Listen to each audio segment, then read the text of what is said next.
Hello guys, and welcome back to another episode of Feed the Beast Unleashed on the Choppercraft server. And today is basically going to be nothing but a show you what I've done off camera episode, which I suppose is basically what last one was too, except for the tree farm. But yeah, you remember how I said I was going to do mostly cosmetics off camera? Well, it certainly didn't happen on this floor, or this floor, or the floor that didn't even exist in last episode. Yeah, so I didn't do anything cosmetic, but I did do a ton of stuff that we need to go over, so that's why this episode will be mostly a show you what I've done type of episode, and then next episode we'll do some stuff on camera. Unless maybe we end up having time in this episode to do some stuff on camera, then we will, but I doubt it. So first of all, I made the nanosuit armor and the advanced nanosuit chest plate, which is just the nanosuit chest plate with an advanced jetpack. So we've got an advanced jetpack now, which is awesome. We also have a gravichest plate. Now I did not craft this.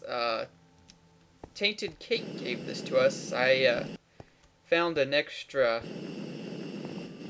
portal gun in the Twilight Forest, so we kind of traded, I guess. So that was cool. Hello. So we got that, which is awesome, but most of what I've done is with the ME Autocrafting setup. So what I've done here is I've added another floor. We'll talk about what I did on this floor in a moment. But on this floor is all completely new. And I guess we'll start by talking about the steam boiler. First of all, I've upgraded it to be high pressure boiler, so it produces even more steam now and hence even more power. And then moved the engines down to here. Some of them are upgraded to the industrial steam engines, which produce a little more power, but some of them are still commercial. I want to update them all at some point. I'm probably going to have to do another boiler. And then that just feeds into an energy tesseract right to here. So, apparently it's going to help us dig. So that is what's powering all of our buildcraft power. So, as you can see, we got energy tesseracts spread around for those. Those are also powering the quarries. The only problem right now is it's barely getting us by on power, so we're going to have to expand a bit. We've added some deep storage units here. These are pretty cool. You can store up to like a billion some items or something in them, and they're saving us a ton of disk space on here. I mean, we're still using quite a few disks, but this saves it up. And the way I've got these hooked in are with storage buses. These are my absolute new favorite thing for ME. So what these allow you to do is you can basically use a chest or a barrel or deep storage unit or anything with an inventory as kind of like a disk drive for your ME system. And you can set it for what it interacts with. So right now, like this one's for jungle wood. And all the jungle wood, all 347,003 pieces of it, are stored down here. But if I go to the ME system and type in jungle wood, as you can see, I can still access it from the ME system. And actually, I also made our ME system. Oops, what did I do with it? I put it somewhere. There it is. I also made our ME system wireless, and I got our portal gun back in the Twilight Forest, by the way. So, the storage bus is really cool. You can also set them to be read only, write only, or both, and all that good stuff. But yeah, we've got a deep storage unit for jungle wood, netherrack, gravel, cobblestone, let's see, dirt. I'm just wondering, okay, I thought that number was going down. This is for vines. If you remember, I had so much, I can actually end up removing this one now because we won't need it. In fact, let's just go ahead and do that. I guess I could have left the deep storage unit because we'll use it for something else. There we go. This one's for obsidian, which I'll show you how I'm generating so much in a moment. You probably guessed. And this one's for scrap. So that's what I did with all the vines. So you notice we don't have much scrap compared to how many vines we had, and I'll explain why in a minute. And then that one's currently unused. So this is something we'll talk about in a minute. And right here is where I did have a mass fabricator sitting. That's why we don't have much scrap, because we have made 1,370 UU matter. So that's pretty cool. I want to make a lot more, but I need a little bit better power setup. But if we go up here, where did I put it? It's on this floor, actually. Right here, you can see we put in the wireless access point for the ME system. We've got 2 wireless boosters, which boost our signal. So pretty much anywhere in the base, we will get a wireless signal. Now, right here, this wall here is basically our general machine wall. Ooh, quartz, I need that. So, our general machine wall are basically just the machines that aren't automated. They're just there for any random time that we need to use them. Right now, I have them wired to medium voltage off a MFSU. And, of course, have the transformer upgrades in here. Otherwise, they blow up from the medium voltage. And I have overclockers in here. Now, these overclockers are awesome, or the amount I've got in here is great, because let me get some cobble here, and I'll show you. As you can see, this furnace practically insta-smelts. Could put a few more in there, but it drains power super fast if I do, so I need to upgrade. Like with this macerator, you'll see how quickly it can drain power here. See what I mean? So we're going to have to do some improvements to our system for that. And then we've got a compressor and an extractor. And then over here we've got some Buildcraft machines. We've got a pulverizer. We've got an induction smelter. And we've got, let's see, a magma crucible, which automatically goes into a liquid transposer. So let's just put that stuff in our ME system, so it's out of our inventory. Alright, so those are just kind of our general purpose, random when we need to use them. The other thing I want to mention on this, by the way, last time we only had like 1 liquid duct coming out of here. Flame, who looks like he may be AFK at the moment, pointed out to me that you actually need more liquid ducts off this to get the full amount of steam out in order for these to produce the full amount of power. So we did that to be producing the most power we possibly can with our setup there. And now let's talk about kind of, the obsidian production I'll show you real fast. And I'll explain what this stuff here is in a minute. So I basically just have this running to keep creating obsidian, and I'm having it run until we have 1 million obsidian. Why 1 million? Simply because I can. I'll never use that much obsidian more than likely, but might as well, right? And as you can see, I've been making patterns for just about everything. Welcome back. So I autocraft all the things at this point. I love the autocrafting. Now, most of what I did, though, was ME related. So if I go in here, notice that, for example, I could craft smooth stone. Or I could craft, I can craft glass. Well, glass is not something that you can just put a pattern into this pattern, or this molecular assembler chamber and produce. As you can see in here, I don't even have a pattern in here. So how then can I just manufacture glass from this? And by the way, it does work. It's not a trick if you don't know. The way you do it is with ME interfaces. And right now I only have 1 furnace set up to do this.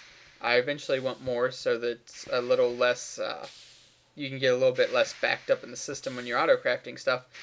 But you've got these things called ME interfaces. And as you can see, I have patterns in here. I have one for silicon, one for smooth stone, one for refined iron, and one for glass. And I can do this with anything with any machine. And it's just sitting on top of an electric furnace, which has 2 transformers, but you'll see that in a little bit, and some overclockers. So what this does is I just have it hooked into the network via network cable here, and we'll talk about what these level emitters and stuff are in a little bit. But you just hook it into your network with a network cable, And if you put it right on top of, say, a furnace with patterns for smelting, it will automatically, when it needs glass, send sand into here to smelt it, because it's got a pattern. So the pattern for glass, if we look at it, crafts one glass with one sand.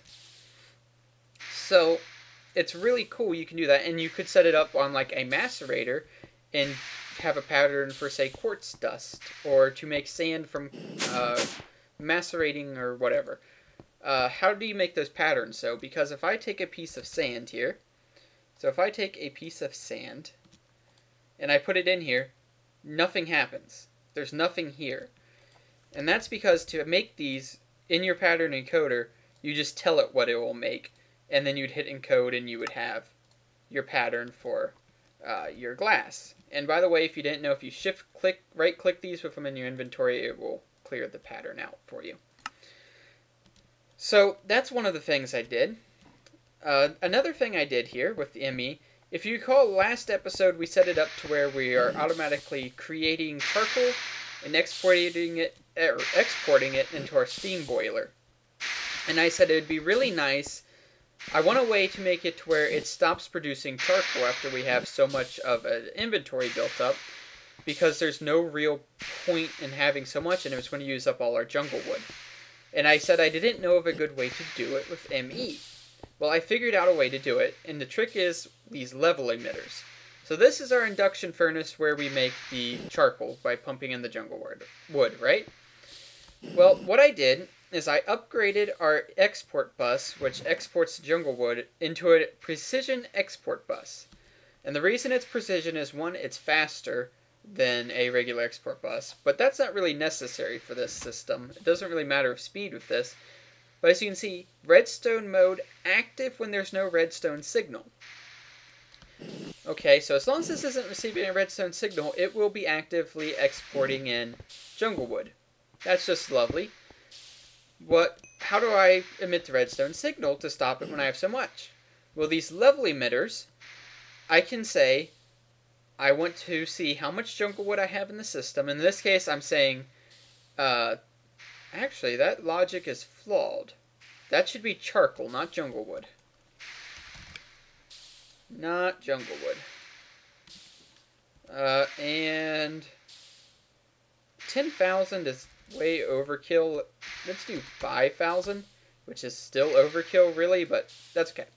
So, as long as I have over 5,000 charcoal, so emit when levels are above limit, so as long as I have over 5,000 charcoal, it's going to put out a redstone signal. It's not going to make any more.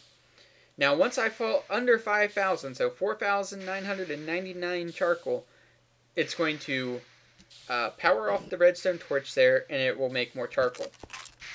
So that's how you can do that. So that's pretty cool. And by the way, this is our new bank of generators. I just moved them there. Let's see, what else did we do? Well, a lot more. So one more auto-crafting thing two more auto-crafting things I did is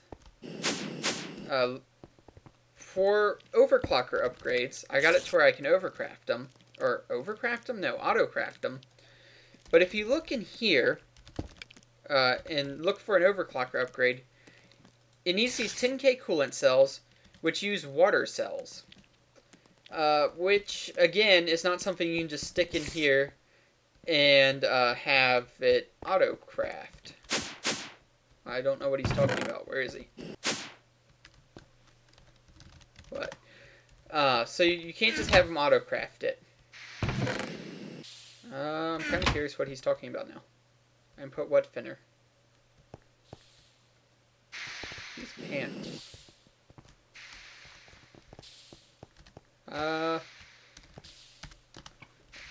So what he's talking about is these stone brick covers.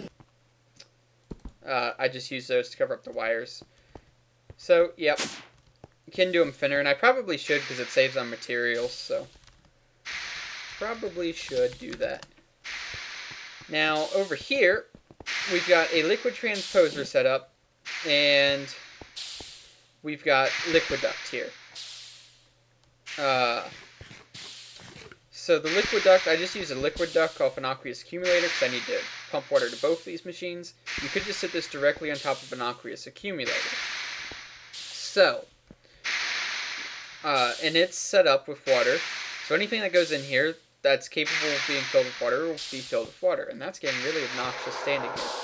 Well, I just did the exact same thing I did with the furnace, with these interfaces. Just put in a pattern for a water cell, and it will automatically craft them for you. And then, based off the same similar logic, I also set it up to where I can auto-craft tesseracts, these unattuned tesseracts, which you need to, the liquid ender, or whatever it's called, pumped into it.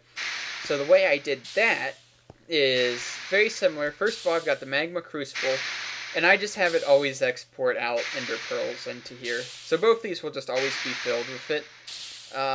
I could do it a little more efficiently, but honestly I don't care, because, oops, got to put another range extender on this. I finished up the Enderman shard, so I'll be able to set up a infinite supply of ender pearls, and we'll look at where I'm going to do that in a moment, because that's going to be our next project. Now, then on top of the liquid transposer, just have a pattern for the unattuned tesseracts. So again, these interfaces are awesome. I love ME. Now, the other big thing I did is ore processing. So before, when we got ores from our quarry, which all comes in here, and all of our farms and stuff pump out to there, we were just storing them in the ME system. But if you look in here now, if I type in iron, no iron ore. Or gold. There's no gold ore stored in, except for the nether. I gotta set up processing for that, because we did a nether quarry. And let's look at our quartz supply. Yeah, 858 nether quartz. I want more, but good enough for now. But yeah, so the reason why is because of this system right here. So all this, except for this end, these last three machines, so from here to here is our auto ore processing. And the way I did this is using the interfaces, translocators, macerators, and furnaces. Now, first of all, what are these translocators? They're not in the Feed the Beast Unleashed pack by default. If you recall, in the last episode I mentioned that we added open blocks and some other mod I couldn't remember the name of. This is that other mod, and I really like it. So it's not in by default. But what I'm going to show you, you would still be able to do this setup. You would just have to use something like Buildcraft pipes. So first of all, these interfaces work a little bit differently when you're exporting items. So the way this works is all these interfaces, by the way, are set up identically. All the interfaces for the macerators are identically set up, and all the interfaces for the furnace is identically set up. So basically what this does is this says any iron, gold, silver, lead, tin, or copper ore you get, export it into this interface. Now, if you recall, over here where we did like these patterns, we could just sit the interface directly on top of the machine, and the items would automatically be pumped in. That does not work when you're doing it with these ore processing. Oops. It's just a little bit strange in my opinion, but you have to pump them out of this interface with something like a Buildcraft pipe, or in this case, I'm using translocators. Now these things are pretty cool, and let me go ahead and get two of them here. You need two for this to work, so let's just make two chests here. So let's craft up two chests, and let me show you how these work real fast. So these allow you to pump in out of one inventory into another within a 1 block space. See how these are all occupying this 1 block space here? Which you normally can't do, but with these you can. I know. Got lots of them. I need to go through them all. So these will automatically pump anything out of this chest or into this chest. However, to set one to receive, you see this kind of raised portion right here? What was that? I don't want to know. If you right click on this raised part, whoops, and sometimes it's a little bit tricky to do. Now, I was having a little bit of trouble clicking on it before. You've got to... Oh, I think... Uh-oh. Did it blow anything up? See, I was having trouble getting this to do what I wanted before. Because if you look over here, the ones that are accepting here, that raised portion is sunken in. And you do that by right-clicking on the translocator. There we go. And it'll do that, and you get this little animation. So anything I put into this chest will automatically be pumped out through that into that chest. So if I put those in, saw that, it went in. Now by default, these guys does this one item at a time. However, if I take a glowstone dust and just right-click on this one with a glowstone dust, it gets these yellow dots, and now it will pump out stacks at a time. So see how I just pulled out that whole stack instead of going through the items individually, which is obviously much faster. And by the way, we were having some server issues the other day because of these translocators, which I should tell you about in a second. Let's get away from these steam boilers. And the server kept crashing off and on, so I couldn't really do much. So I decided to make some toys to play with. I made an advanced chainsaw, an advanced diamond drill, and this gravity gun. The gravity gun, if you left-click, will send out a pulse which will blow into these away. And if you right-click, you can pick up blocks, you can set them down, or you can left-click and kind of launch them like a projectile. So that's kind of fun. Oops. I was kind of having fun killing gas with this in the nether. But, so those are the translocators. So those are pretty cool. Now, one word of warning about translocators that we found out the hard way the other day. Do not place these on vending blocks. If you put these in your mod pack, do not place them on vending blocks. They will crash the game. And if you put them on a server, they will crash the server whenever those chunks are loaded. So we had these at spawn on vending blocks, and every time somebody went to spawn, it would crash the server. But they finally got that worked out. But yeah, for this, they work just fine. In fact, I'd say they're the best solution for this. But again, you could also use buildcraft pipes. Also with these interfaces, let me get my crescent hammer, which is not there. Of course not. I can never find what I need when I need it. There it is. I really need to get some stuff organized here. So, you see these arrows?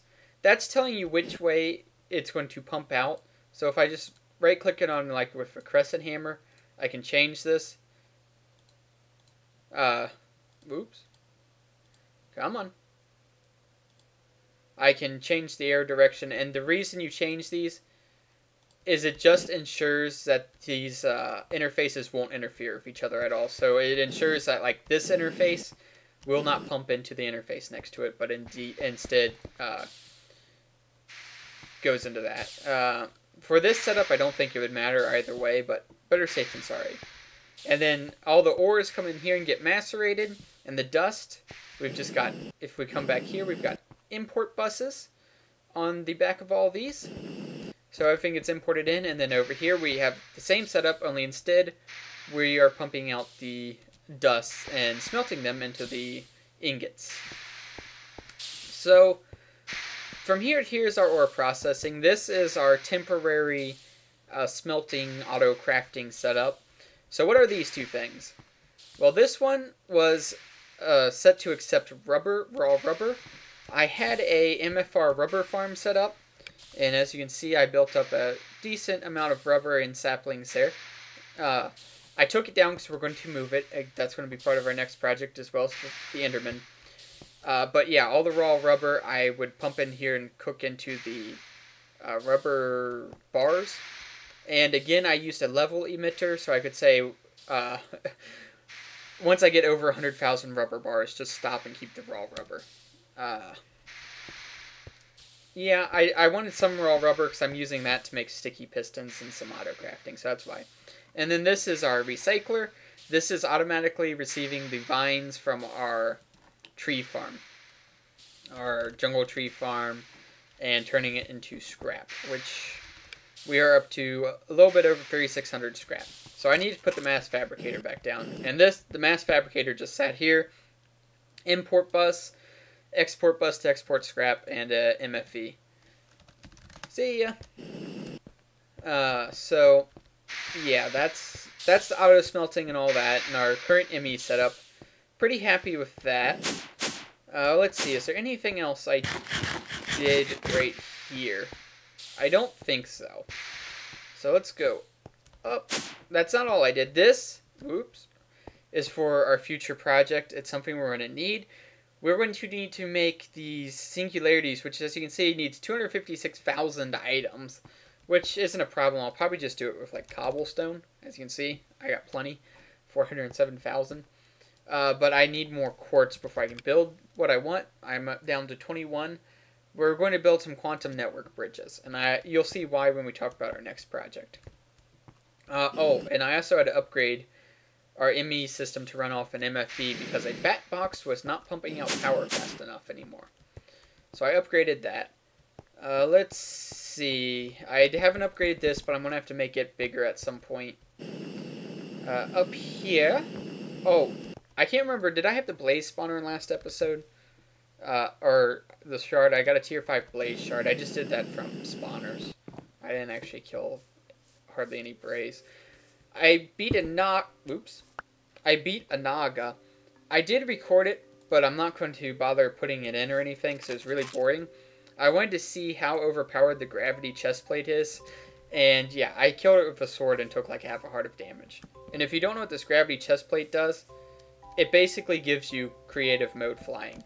It uses energy, of course, but yeah, while it's turned on, you basically have creative mode as far as flying is concerned. And you take very little damage with it on. So, shoot me. See? Nothing. Absolutely nothing. Don't even feel it. So I really like the gravity chestplate for building and stuff, and maybe flying around hollow hills. But as far as like flying to places, the advanced nano chestplate's the way to go, because you've got the boost key and you can just kind of boost and fly around. Oops, I'd say that's where the explosion occurred, maybe. So our jungle tree farm, I haven't changed anything on, but if you notice over here, we've got getting a little bit of lag there, frame rate issues. There's a tunnel here. This is where I had a really small MFR rubber tree farm set up, but I took it down. We're going to move it. I have enough rubber for now, so I took it down. And it was acting a little bit wonky. I think I had a little too close to that. And I also, by the way, cleaned up some of the jungle around here. So I did a little bit of aesthetics in that sense. So what's our next project then? Oh, wait. Before we talk about that, I upgraded our nether pump. Mostly because, this is where I did the nether quarry, by the way. I was using Buildcraft pumps, if you recall, but they were acting really wonky all of a sudden. For some reason, they would not keep pumping lava when I was away. So it just wasn't working. So I upgraded to an endothermic pump here. And these things work better anyway, they're faster, and quite frankly, I think they produce less lag anyway. I think it's a little bit easier on the server. So, I'm upgraded to that. It works better anyway, and it's a lot more reliable. The Buildcraft pumps, for some reason, it's basically acted like the chunks weren't loaded, but I had a chunk loader on the thing, so the chunks were most definitely loaded. So I don't know what the issue was. We're just a way out. How do I get out of here? I'm lost. Fire bats. Oh, there it is. Alright, so I think that's all I did off camera. Well, basically all I did off camera. I started setting up our next project, but just the basics. So we'll fly there on camera so you can kind of get a feel for where it is. As you can see, I got a waypoint to it, and by the name you can probably guess what this area is going to be. It's going to be our farming area. So this is where we're going to have all our farms. And I started setting up a couple of them. They're not running or anything yet, but as it loads in, you can see I've got 4 areas for some farms set up here. So all our farms will be out here, including mob farms. So our Enderman farm, our Blaze farm, Our jungle tree farm will be out here, a rubber farm, a wheat farm, a carrot farm, a potato farm, and maybe a cotton farm, and probably a sugarcane farm. So a lot of farms, and there'll be some animal farms eventually. So this is where all our automated farms are going to go. And I can show you what I've got done so far. Not much, just the basics, and it's all stuff we did last episode on camera. So I just started putting in the planters and harvesters. We won't use fertilizers here because I don't need them. This will be our power setup. We are going to use solar right here. I eventually want to upgrade this solar power to like an ultimate hybrid perhaps. I know I said I was avoiding solar. I'm still avoiding it for the main base because the main reason I'm avoiding solar is just to have fun doing the more complicated power supplies, which we're doing at our base. So I don't see any reason to avoid it here. So right now I've got a medium voltage solar array on here, which we're not using any of this power yet, but we will. And this is why we're going to need the quantum network bridge from the Applied Energistics, because I want an ME system out here.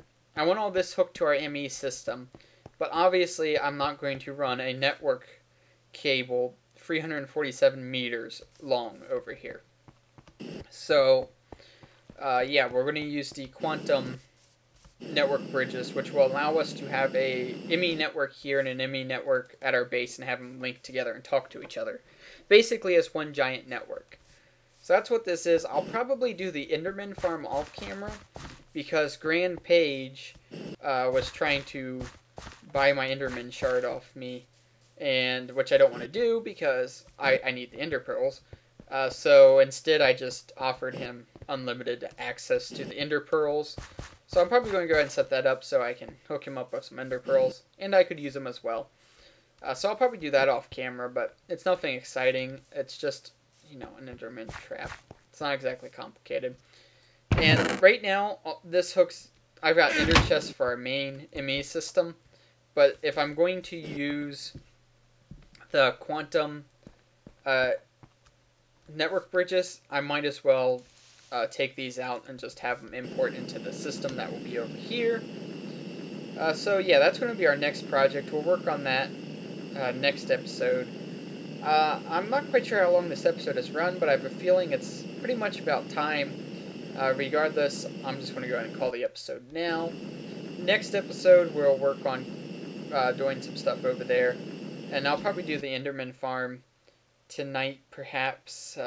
Maybe tomorrow. I'm not sure, but I'll probably do it off camera for the reasons I already stated. And I'm going to try not to do so much off camera this time.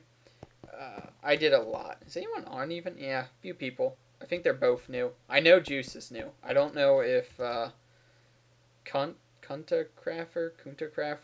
I don't know, is new or not. I'm pretty sure he is. I haven't seen him before. I know that. But anyway, with that, I'm going to go ahead and end the episode here. Hopefully you enjoyed it, and hopefully you found some of this ME stuff. Some of this ME stuff helpful. Let me know if you would be interested in maybe a series of ME tutorials, Applied Energistics tutorials, because I could certainly hook you guys up with that. I've been getting pretty good at the ME stuff. I still got some stuff to learn, and I can obviously improve this setup a little bit, which I intend to. But yeah, I feel like I could do a pretty good series of tutorials on them if anyone was interested, so might do that. But anyway, that's all for this episode, so thank you for watching, and I will see you guys in the next episode.